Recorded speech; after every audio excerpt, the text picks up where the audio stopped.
وَلَيْسَ قَدْ آتَيْتُكَ أَفْضَلَ مِنْ ذَلِكَ كُلِّهِ میں نے تمہیں سب سے اعلیٰ چیز عطا کی ہے کہ وہ کیا ہے کہ اللہ ذکرت الا ذکرت معی، قیامت تک تیرا میرا نام اکٹھا رہے گا، جدا نہیں ہو سکتا ہے۔ ساری کائنات کا نبی بنایا، سارے بحر و بر پر نبوت کی چھاپ لگا دی۔ بحر و بر پر آپ باہر نکلے، آپ کو پیشاب کا تقاضا ہوا تو کوئی جھاڑیاں تھی چھوٹی چھوٹی، کوئی جھاڑی اتنی بڑی نہیں تھی جس کے پیچھے بیٹھتے تو پردہ ہوتا، تو چند ایک جھاڑی ادھر تھی، ایک وہاں تھی، ایک وہاں تھی، ایک وہاں تھی۔ تو آپ نے حضرت جابر سے فرمایا جابر ان جھاڑیوں سے کہو اللہ کے نبی کے لیے پردہ بناؤ۔ تو جابر جا کر ہم تو انسان ہو کر نہیں مان رہے ہیں، ارے انسان ہو کر نہیں مان رہے، سنت ہے جو سنت دی کوئی گل نہیں ہے، سنت دی خیر ہے، سنت دی کوئی گل نہیں، ہم تو انسان ہو کر نہیں مان رہے۔ اور وہاں کیا ہو رہا ہے، جابر گئے اور کہنے لگے التئما علی رسول اللہ صلی اللہ علیہ وسلم، اے جھاڑیوں، چھوٹے چھوٹے درختوں، اے جھاڑیوں اللہ کے نبی کے لیے پردہ بناؤ۔ تو وہ جھاڑی ادھر سے آئی، وہ جھاڑی ادھر سے آئی، وہ جھاڑی ادھر سے آئی، یہ جھاڑی ادھر سے آئی، چاروں طرف سے جھاڑیاں جمع ہو کر ایک بہت بڑا جھنڈ بن گیا۔ اور اللہ کے نبی پاک صلی اللہ علیہ وسلم اس کے پیچھے، آپ پیشاب سے فارغ ہوئے، جب آپ کھڑے ہوئے تو جھاڑیاں اپنے آپ اپنی اپنی جگہ پر چلی گئیں، اپنے آپ اپنی اپنی جگہ پر چلی گئیں، کہ یہ بے جان درختوں کو بھی پتہ ہے کہ یہ اللہ کا رسول ہے۔ سردی کے موسم میں آپ نکلے، سردی کا موسم، کھجوریں گرمیوں میں ہوتی ہیں، سردی میں کھجور نہیں ہوتی۔ کچھ صحابہ بھوک بیٹھے ہوئے تھے، آپ نے فرمایا کیوں بیٹھے ہو؟ کہا جی بھوک لگی ہے۔ آپ نے فرمایا مجھے بھی بھوک لگی ہے۔ ابو بکر عمر نظر آ گئے، کیوں باہر ہو؟ کہا جی بھوک لگی ہے۔ آپ نے کہا مجھے بھی بھوک لگی ہے۔ تو اب کافی سارے اکٹھے ہو گئے جن کو بھوک لگی تھی، تو آپ نے حضرت علی سے فرمایا علی یہ سامنے کھجور کا درخت ہے، اس کے پاس جاؤ اور اس سے کہو تمہیں اللہ کا رسول حکم دیتا ہے ہمیں تازہ کھجوریں پیش کی جائیں۔ ہائے ہائے، جس کی درخت مانے اس کی ہم نے نہ مانی۔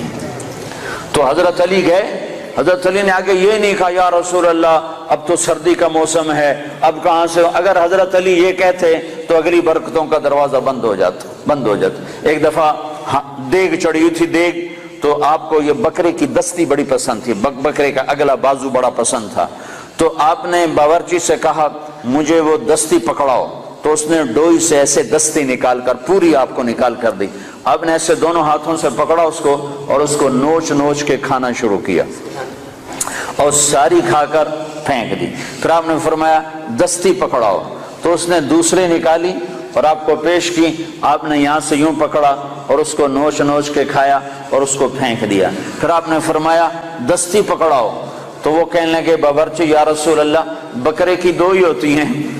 تو آپ نے کہا تیرا بھلا ہو جائے، اگر تو میرے کہنے پہ ہاتھ ڈال دیتا تو جب تک میں کہتا رہتا اللہ مجھے نکال کے کھلاتا رہتا، تیری نا نے برکتوں کا در بند کر دیا۔ تو حضرت علی اگر یوں کہتے یا رسول اللہ سردیوں کا زمانہ کھجوریں کہاں سے آئیں گی، تو برکتوں کا در بند ہو گیا تھا۔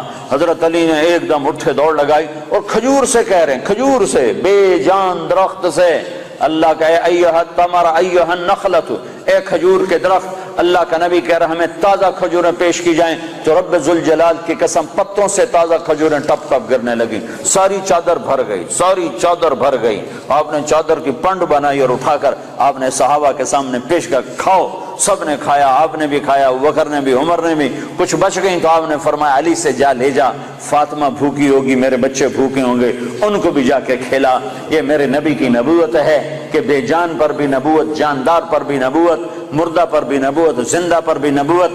آپ سوئے ہوئے تھے، تبوک کے سفر سے واپسی پر آپ سوئے ہوئے تھے، تو کنارے پر ایک درخت تھا کیکر کا، وہ تیزی سے زمین کو چیرتا ہوا آگے آیا، زمین کو چیرتا ہوا، ایسے ہے جیسے انسان چلتے ہیں، چلتا اللہ کے محبوب کے سر پر آ کر کھڑا ہو گیا اور ایسے اوپر کھڑا ہوا۔ تھوڑی دیر وہ درخت کھڑا رہا، پھر وہاں سے واپس ہوا اور چلتا اپنی جگہ پہ جا کے فکس ہو گیا۔ جب آپ کی آنکھ کھلی تو حضرت انس نے عرض کی یا رسول اللہ وہ جو درخت ہے وہ اس طرح آیا، آپ کے سر پر کھڑا ہوا اور پھر واپس چلا گیا، یہ کیا چکر ہے؟ تو آپ نے درخت کو یوں دیکھا تو آپ نے فرمایا یہ درخت مجھ سے دور تھا، یہ میرا دیدار کرنا چاہتا تھا، تو اس نے اللہ سے درخواست کی یا اللہ تیرے نبی کا دیدار کرنا چاہتا ہوں، تو اللہ نے اس کو اجازت دی، تو وہ وہاں سے چلا اور آیا اور میرا دیدار کر کے واپس گیا۔ یہ میرے نبی کی نبوت ہے بے جان چیزوں پر، بے جان چیزوں پر۔ آپ کی اونٹنی عذبا، جب آپ کا انتقال ہوا تو اس نے بیٹھے بیٹھے رونا شروع کیا، اس کے آنسو بہنا شروع ہوئے، اور اس نے چارہ بھی چھوڑ دیا، پانی بھی چھوڑ دیا، اور تڑپ تڑپ کے مر گئی، ایک دانہ نہیں کھایا ہے۔ آپ نے 2 خچروں پہ سواری فرمائی، ایک کا نام ہے دلدل، ایک کا نام ہے فضہ۔ آپ نے چند گھوڑوں پہ سواری فرمائی، ایک کا نام ہے طراز، ایک کا نام ہے لزاز، ایک کا نام ہے لحیف، ایک کا نام ہے مرتجل، ایک کا نام ہے مرتجز، ایک کا نام ہے سجل، ایک کا نام ہے ورد، ایک کا نام ہے سکب، ایک کا نام ہے صبحہ۔ یہ سب گھوڑے ہیں جن پر میرے نبی نے سواری فرمائی۔ یہ میرے محبوب سے، میرے نبی سے، آپ کے نبی سے میرے اللہ نے پیار کیا، عشق کیا، اس کی ہر ادا کو محفوظ کیا۔ تم عمل کرنے کے لیے ڈھونڈنے والے بنو، سرمایہ موجود ہے، سرمایہ موجود ہے۔ آپ کی بکریاں تھیں، 9 بکریاں تھیں آپ کی ملک میں، جن کا دودھ نکالا جاتا تھا، اور رات کو جس گھر میں آپ ہوتے تھے اس گھر میں ایمن ان کو چراتی تھیں، اور وہ آپ کے گھر پہنچا دیا جاتا تھا۔ تو وہ عجوہ اور سقیہ، عجوہ، سقیہ، برکہ، ورثہ، اطلال، اطراف، قمراء، غیفاء، یہ 9 بکریاں تھیں جو اللہ تعالیٰ کے نبی کو اللہ نے عطا فرمائی، ان کے نام ہمارے پاس لکھے پڑے ہیں۔ اور اس میں آپ کی بکری قمراء آپ کی زندگی میں مر گئی تھی، اور ایک 10واں بکرا تھا، اس کا نام تھا یمن۔ تو میرے نبی کی تو بکریوں کے بھی نام لکھے ہوئے ہیں۔ تم سنتوں کو ڈھونڈو تو تمہیں ملیں، زندگی کے ہر طریقے میں میرے نبی کی سنت موجود ہے، نقل اتار لو، اپنے نبی کی نقل اتار لو، اللہ کے واسطے نقل اتار لو۔ آپ نے اونٹ پہ سواری فرمائی، اس کا نام ہے عسکر۔ آپ نے چند اونٹنیوں پہ سواری فرمائی، ایک کا نام عذبا، ایک کا نام شہبا، ایک کا نام جدعا، ایک کا نام قصوا۔ 4 اونٹنیوں پہ سوار ہوئے۔ حج کے موقع پر کون سی اونٹنی پہ سوار تھے؟ قصوا پہ سوار تھے۔ آخری خطبہ کس اونٹنی پہ سوار ہو کر دیا؟ قصوا پہ سوار ہو کر دیا۔ 11 تاریخ کا خطبہ کس اونٹنی پہ سوار ہو کے دیا؟ جدعا پہ سوار ہو کے دیا۔ اس حد تک تفصیل میرے رب نے لکھوا دی۔ آپ نے 2 گدھوں پہ سواری فرمائی، ایک کا نام عفیر ہے، ایک کا نام یعفور ہے۔ جب جنگ خیبر ہوئی اور خیبر فتح ہوا اور مال غنیمت آیا، جانور آئے، تو گدھے آئے۔ ان گدھوں میں ایک گدھا آگے بڑھ کر کہنے لگا، یا رسول اللہ، اللہ کے نبی سے بات کرنے لگا، یا رسول اللہ، آپ نبیوں میں آخری نبی ہیں، کھوتے نو بھی پتا تے بندیاں نو کوئی نہیں پتا۔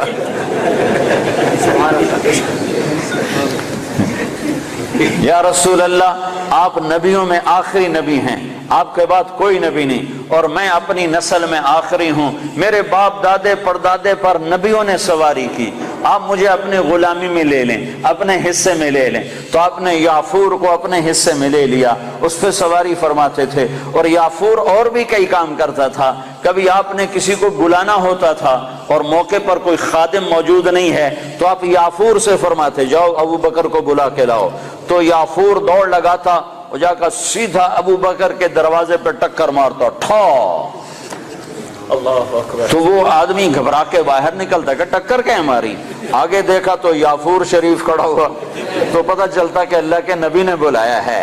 یہ یافور تھا۔ جس دن آپ کا انتقال ہوا اس دن یافور مدینے کی گلیوں میں روتا تھا، چیختا تھا، بھاگتا تھا، چیختا تھا، بھاگتا تھا۔ آخر اسے صبر نہیں آیا اور ایک کنویں میں چھلانگ لگا کے مر گیا کہ اب نبی کے بعد میرا جینا بھی حرام ہے۔ اپنی زندگی کو حضرت محمد صلی اللہ علیہ وسلم کے طریقوں میں ڈھالو۔ یہ تبلیغ ان طریقوں کو سیکھنے کی محنت ہے، یہ تبلیغ ان طریقوں پر جان دینے کی محنت ہے کہ اللہ کے نبی پاک صلی اللہ تعالی علیہ وسلم، یا ابا سفیان جئتکم بکرامت الدنیا والآخرہ، ابو سفیان میں تمہارے پاس دنیا اور آخرت کی عزت لے کر آیا ہوں، دنیا اور آخرت کی کرامت لے کر آیا ہوں۔ اس کو بھائیو، آج تک جو اس میں کمی ہوئی، کوتاہی ہوئی، اس پر اللہ سے معافی مانگ لو، توبہ کر لو، اللہ کے دربار میں جھک جاؤ، اور آج کے بعد وہ کرو جو اللہ چاہتا ہے، جو اللہ کا نبی چاہتا ہے، جو اللہ کا رسول چاہتا ہے۔ اللہ کا نبی ہمارے لیے بہترین شفیع ہے۔ آپ کے بغیر جنت کا در نہیں کھل سکتا، جنت کا دروازہ نہیں کھل سکتا، حساب کتاب شروع نہیں ہو سکتا، آپ کے بغیر مقام محمود نہیں سج سکتا۔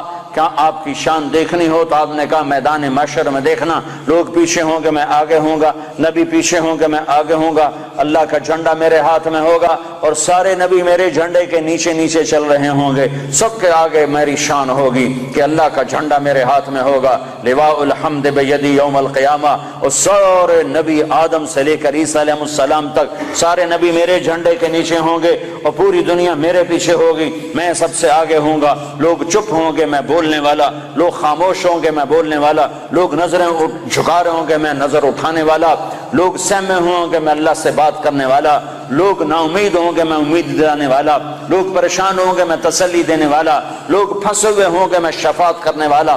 مقام محمود میرے لیے سجایا جا رہا ہے، جنت کے 1000 خدام میرے لیے لائے جا رہے ہیں جو میرے چاروں طرف گھیرا باندھ کے کھڑے ہوں گے، اور جنت کی چابی میرے ہاتھ میں ہوگی، میرے بغیر جنت کا در کھل نہیں سکتا، میرے بغیر کوئی جنت میں جا نہیں سکتا۔ ایک دفعہ عیسیٰ علیہ السلام نے کہا یا اللہ مجھے وہ سلسبیل کا پانی تو پلا، سلسبیل کا پانی تو پلا، تو اللہ تعالیٰ نے فرمایا عیسیٰ جب تک میرا آخری نبی نہ پی لے سارے نبیوں پر وہ پانی حرام ہے، میرا نبی بسم اللہ کرے گا تو باقیوں کو دوں گا، جب تک وہ نہ ہے۔ حبیب اللہ، واہ واہ، حبیب، نبی ہے نبی، رسول ہے رسول، محمد الرسول اللہ۔ والضحى واللیل اذا سجا ما ودعک ربک وما قلی، کیا خوبصورت کلام ہے، کیا خوبصورت انداز ہے، کس انداز میں یہ کلام اترا ہے میرے محبوب صلی اللہ تعالی علیہ وسلم کہ اللہ چہرے کی قسم اٹھا رہا، والضحى، اے میرے حبیب